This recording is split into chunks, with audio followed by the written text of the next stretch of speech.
6, tiba-tiba kereta yang dipandu oleh suami saya tiba-tiba dia rosak, mau bergerak macam tidak mau, sudah naik bukit. Macam kalau begitu iman kita, kalau mau buat sudah iman kita terus tiba-tiba lemah. Tiba-tiba kereta yang dipandu oleh suami saya rosak. Kami mau maju pun tidak mau, sudah macam tidak mau, lemah sudah dia.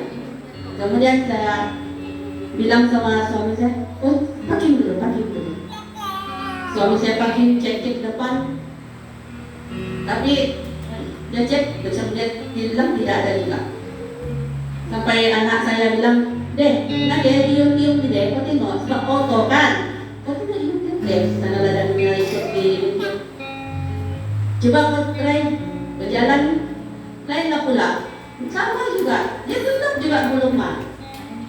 Kemudian parking lagi suami saya. Tiba-tiba anak saya bilang, deh, deh. Tadi dia rest, ada bunyi yang macam bunyi piling di bawah. Ada macam di bawah bunyinya.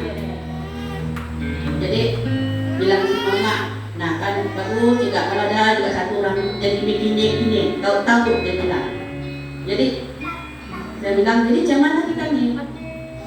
Suami saya suruhlah mereka duluan. Saya bilang tak apalah, suruhlah dia orang teruskan sejak kita baliklah, saya bilang kita baliklah.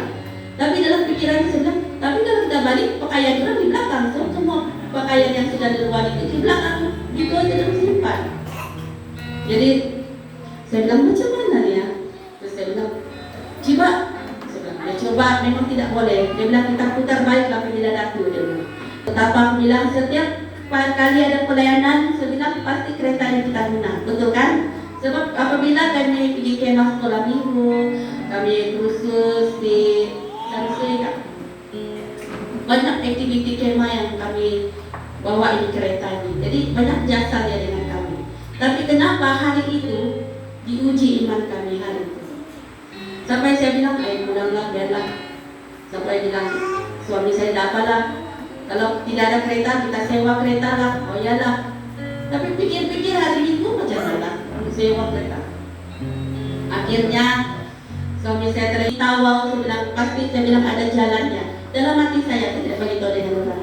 Tapi saya bilang kalau ini rencana buat kami Tuhan, pasti Engkau mengutus seseorang untuk menyelesaikan segala masalah kami hari ini. Kalau tidak, kau tidak tahu masa itu kereta tarik itu yang tarik kereta kami itu dia datang macam apa? Mungkin orang pikir kami guling orang di dalaman itu. Lapar kak? Yang tutup hujan itu. Di tengah-tengah pondok yang disilam itu besar-besar. Di pas kereta menengok, dia kan kami balik orang di dalam. Padahal barang-barang kami pergi di kemah, pergi pusat kepimpinan untuk kita punya peserta itu.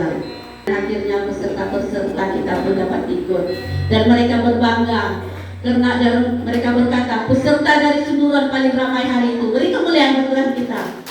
Mereka bersyukur karena sedang rumah gereja Bakti Sunduran mendorong walaupun tidak semangat pada peserta-peserta lain, dan itu karena doa kita pada hari itu.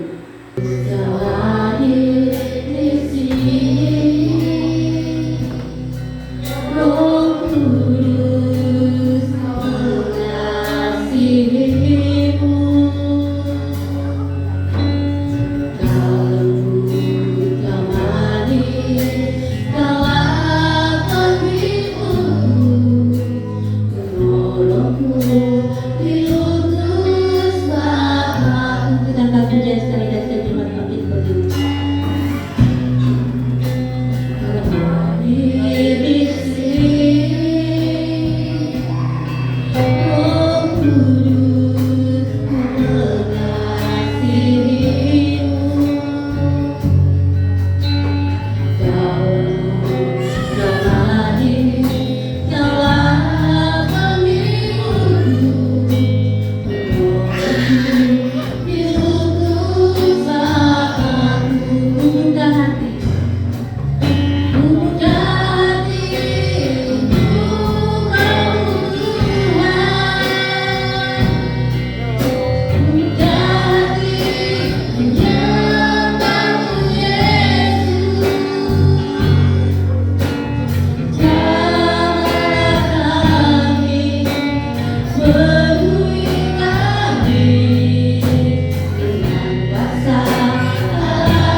barat sampai ke timur, satu dari pulau-pulau, lembah-lembah, gunung-gunung yang tinggi. Kemuliaan yang disaksikan, kebesaran yang diceritakan, Yesus, Yesus, nama Yesus, nama Yesus sanjung tinggi. Dari pulau-pulau, lembah-lembah, gunung-gunung yang tinggi. Mari kita katakan, Allahku dahsyat berkuasa, bumi sujud menyembah, tinggikan namamu. Allahku dahsyat berkuasa, bumi sujud menyembah, tinggikan namamu. Dan kemudian sekali lagi,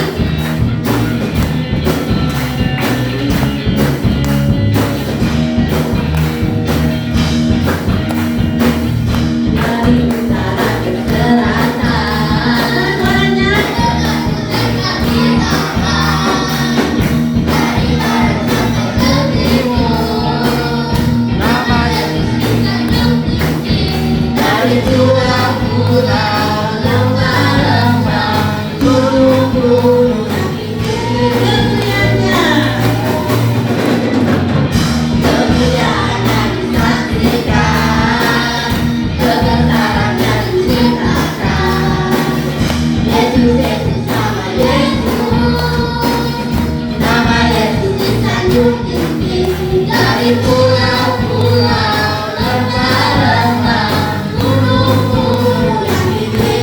Mari kita katakan, Allah bersamanya berkuasa, bumi sujud menyembah, tinggikan namamu. Allahku dahsyat berkuasa, seluruh bumi sujud menyembah, tinggikan namamu. Allahku dahsyat berkuasa, seluruh bumi sujud menyembah, tinggikan namamu.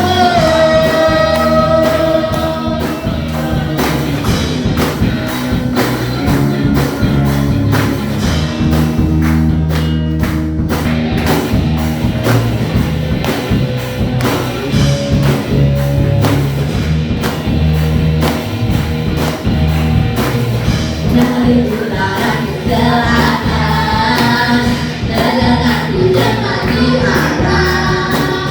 Dari barat sampai ke timur, nama Yesus sanjung tinggi. Dari pulau-pulau, lembah-lembah, gunung-gunung yang tinggi. Kemuliaan yang disaksikan, kebesaran yang diceritakan, Yesus, Yesus, nama Yesus, nama Yesus sanjung tinggi. Dari pulau-pulau, lembah-lembah, gunung-gunung yang tinggi. Mari kita katakan, Allahku dahsyat berkuasa, seluruh bumi sujud menyembah, tinggikan namamu. Allahku dahsyat berkuasa, seluruh bumi sujud menyembah,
selalu bersandar pada kuasa Tuhan dalam kehidupan kita. Amin. Mari kita melihat di dalam 1 Samuel pasal 16 ayat 1 hingga ayat yang ke-7.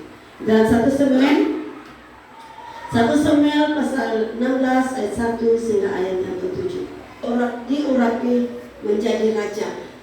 Karena apa yang dikatakan oleh seluruh firman Tuhan ini, bahwa Tuhan menyuruh Samuel untuk mengurapi orang yang dipilih oleh Tuhan melalui anak kepada Isai. Nah, oleh sebab itu apa yang dikatakan Samuel di situ, dia takut. Dia takut. Kenapa dia takut? Karena dia takut dibunuh oleh Esau. Tetapi apa yang dikatakan oleh firman Tuhan di situ, bahwa bawalah korban, apa dikatakan di situ, domba yang muda. Dan apabila Esau berkata, apa yang harus dikatakan di Samuel? Dia berkata dia harus mempersembahkan korban, dia bilang. Jadi oleh sebab itu, apa yang dikatakan di dalam ayat yang keempat itu, Samuel berbuat seperti yang difirmankan Tuhan, dan tibalah ia di kota Betlehem. Para tua-tua di kota itu datang mendapatkannya dengan gemetar dan berkata, adakah kedatanganmu ini membawa selamat? Tetapi di dalam ayat yang kelima, apa yang Samuel katakan? Jawabnya, ya benar. Aku datang untuk persembahkan korban kepada Tuhan. Kuduslah dirimu dan datanglah dengan damai upacara pengorbanan ini. Nah, oleh sebab itu kemudian ia menguduskan Isai dan anak-anaknya yang laki-laki dan mengundang mereka ke upacara itu. Nah, oleh sebab itu bukan senang untuk masuk istana, kan? Kalau rakyat jelata di muka di Sabah ini, mereka perlu apa? Mengurapi Daud. Dia berkata saya akan dibunuh. Tetapi apa kata firman Tuhan itu? Kamu tidak akan dibunuh, dia kata. Oleh sebab itu, di dalam ayat yang ke-6, ketika mereka itu masuk dan Samuel melihat siapa di situ? Elam. Kan? Lalu pikirannya sungguh di hadapan Tuhan sekarang berdiri yang diurapi. Kita tahu bahwa Daud diurapi, bukan diurapi oleh manusia, tetapi oleh karena Tuhan berfirman kepada Samuel. Oleh sebab itu dalam ayat yang ke-7, tetapi berfirmanlah Tuhan kepada Samuel, janganlah pandang, apa dia kata? Janganlah pandang parasnya atau apa? Perwatakan yang tinggi. Maksudnya apa perwatakan itu? Apa? Coba bagi tahu apa itu perwatakan. Sifat. Sifat. Dia bilang jangan kamu lihat itu, dia bilang. Tetapi apa yang disuruhnya? Atau perwatakan yang tinggi, sebab aku telah menolaknya. Jadi jangan dia bilangnya kamu lihat si Saul, dia bilangnya. Walaupun dia seorang raja, tetapi dia sudah ditolak oleh Tuhan. Tetapi dia berkata di situ, bukan yang dilihat manusia yang dilihat, tetapi yang dilihat Allah. Manusia melihat apa yang di depan mata, tetapi Tuhan melihat hati. Jadi di dalam ayat yang ke-7 ini kita simpan tanam baik dalam hati kita. Karena Tuhan bukan melihat kekurangan kita, tetapi Tuhan melihat hati kita. Banyak orang di muka bumi ini mereka melihat dengan mata, kan? Kalau melantik seorang diakon, disuruhnya kami dua, nilai orang-orang yang boleh jadi diakon, kan? Oleh sebab itu gereja kita tidak mengantar diakon.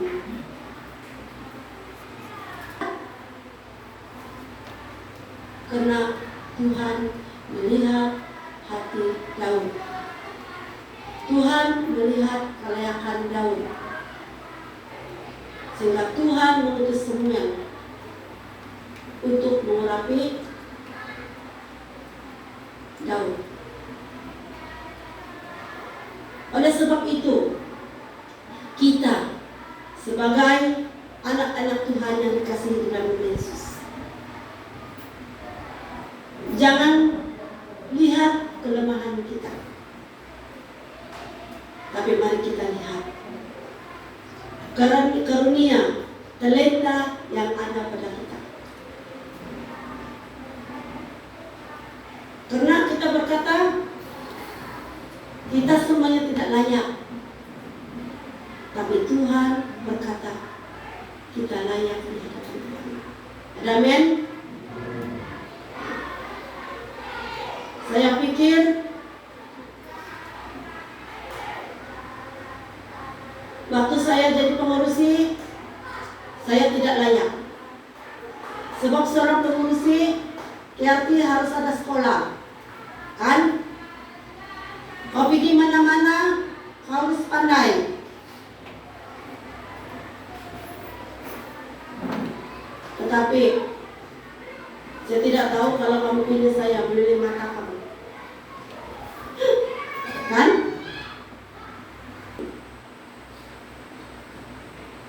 Tapi kita perlukan persekutuan. Kamu ingat apa khotbah semalam? Apa kamu ingat apa dia khotbah semalam itu? Hah? Dia khotbah semalam. Kamu ingat kesatuan di dalam gereja, kan? Kalau kita tidak bersatu, apa? Gereja kita kan tidak akan ada persatuan. Saya ingat waktu kami masyarakat kemarin, bukan melihat kita secara mata kasar, tapi dia melihat kesungguhan hati kita di dalam pelayanan. Saya ingat satu orang cerita dengan saya, maafnya, supaya kita boleh bersatu hati, bekerja sama di dalam pelayanan kita. Oleh sebab itu, kita harus berpikiran positif, kan? Kalau kita selalu berpikiran negatif, kita akan berpecah belah seperti apa yang telah terjadi kepada hamba Tuhan ini.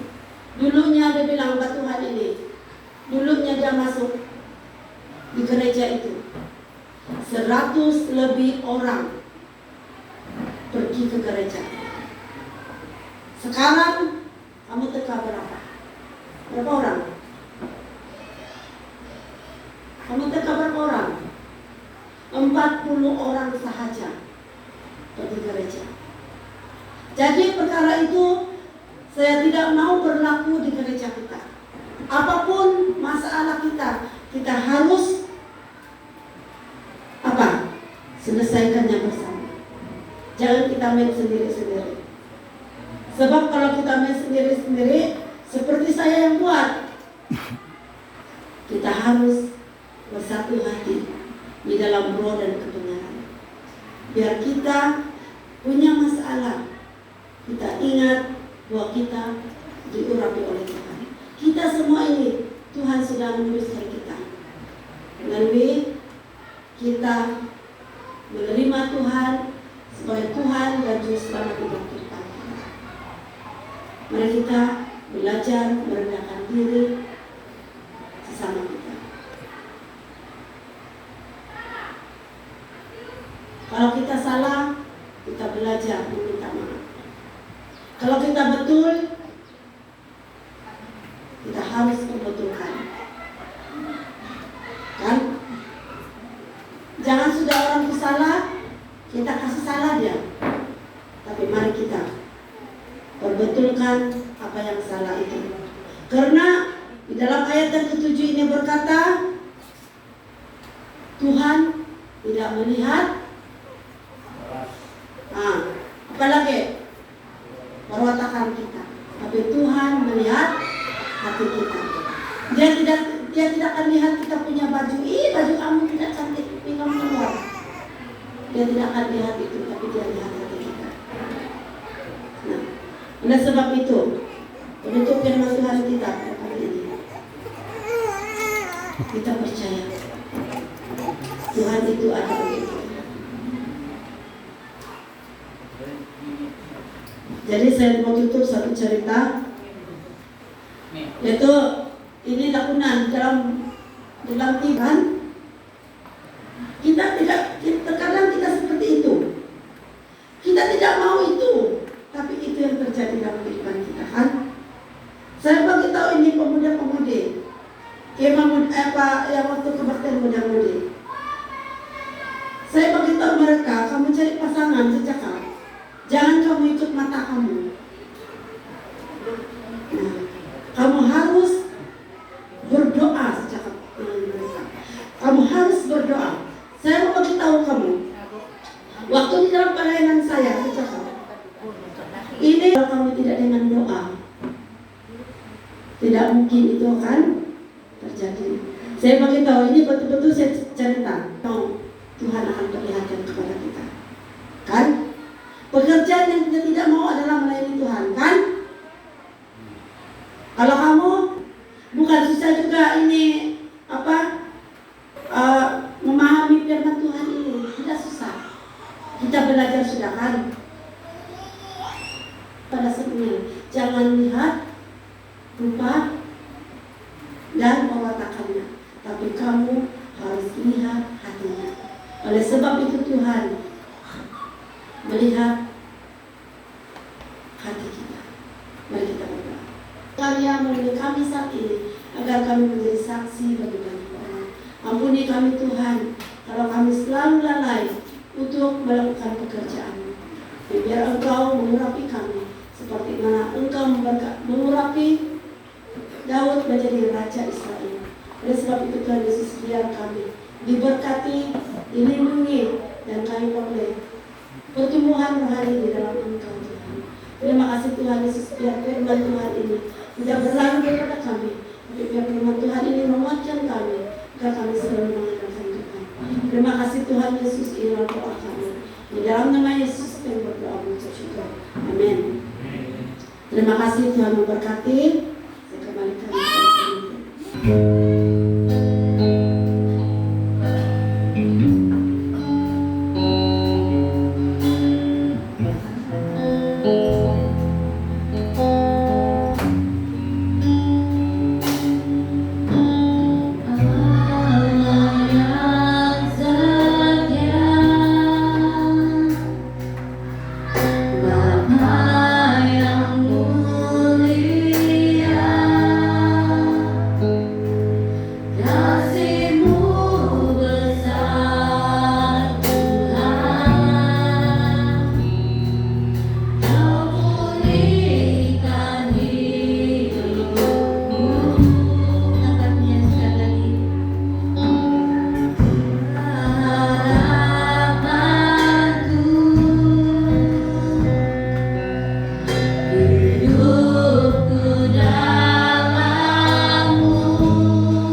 Biar Engkau mengurapi kami satu persatu.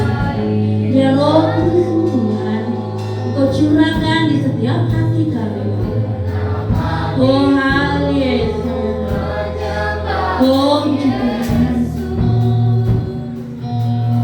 Bersyukur padamu dengan apa akan ku balas. Ini Tuhan hati kami.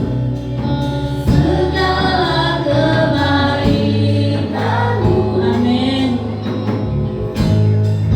Segenap hatiku kami memuji Engkau Tuhan. Pakai hidup kami Bapa. Kepadamu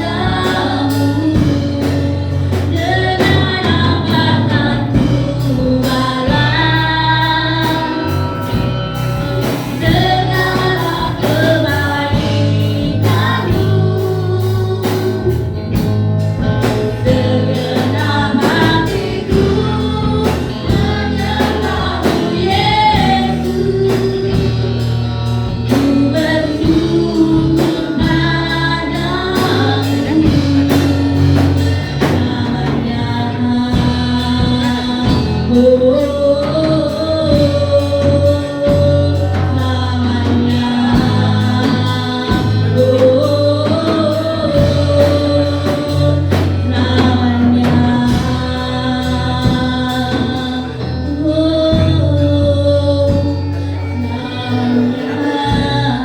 Puji Tuhan, beri kemuliaan buat Tuhan. Puji Tuhan, silakan saya coba.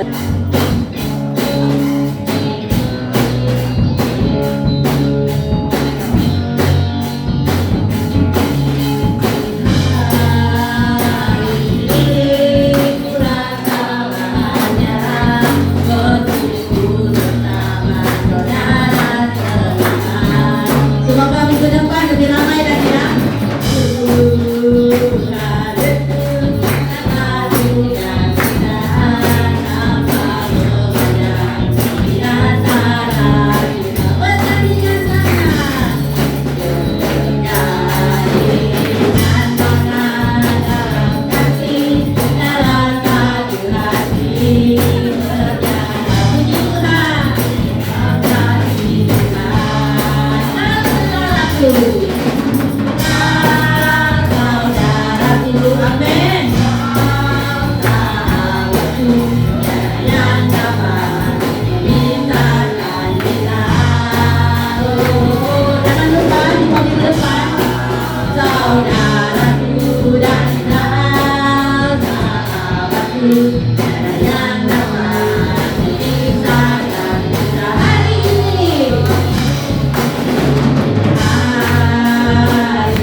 kami ke depan.